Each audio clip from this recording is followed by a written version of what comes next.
Hey subscribers, welcome back.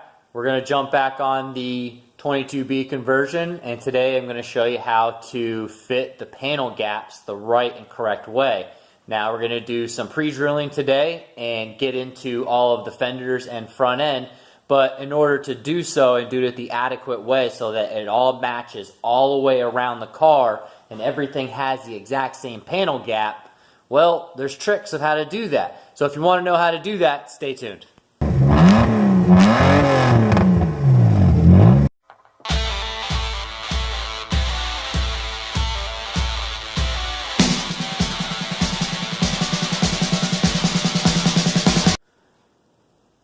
Alright, so we're going to go ahead and take off from the last upload, since last time we worked on this. And we're going to go ahead and start doing some drilling today. Now everything here is literally sitting stationary. There is no hardware. The only hardware that I have in placement are the two 10 mils that are here and the two 10 mils that are here behind this grill itself holding these headlights. That's it. You know, I have perfect panel gap all the way around the headlight, all the way down the grill, across the bumper, and even across the top where it mates up against the hood.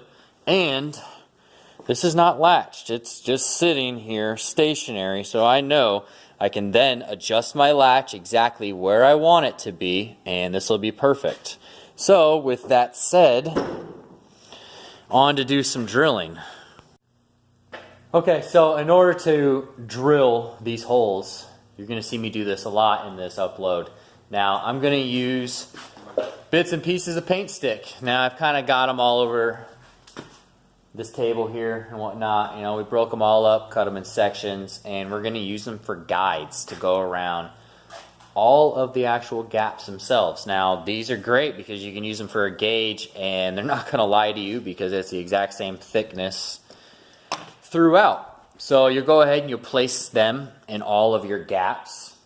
You drill your hole, you put the hardware in, you tighten the panel down, you recheck it with your gauge.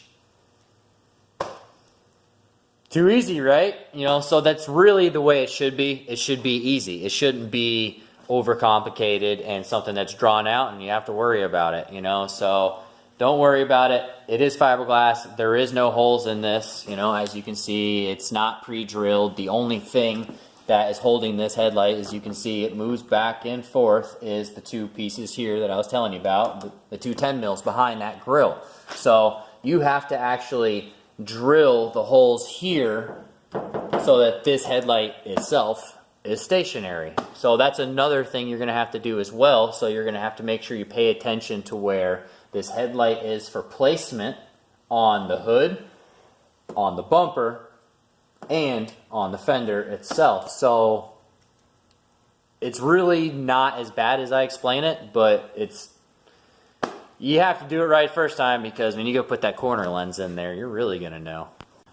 Alright, so now we're going to go ahead and remove the bumper because we know that all of the gaps underneath the grill and the headlight are right where we want them to be. So we no longer have to manipulate that section. We're going to remove that, get that out of our way so that we can start pre-drilling some holes on that actual fender itself.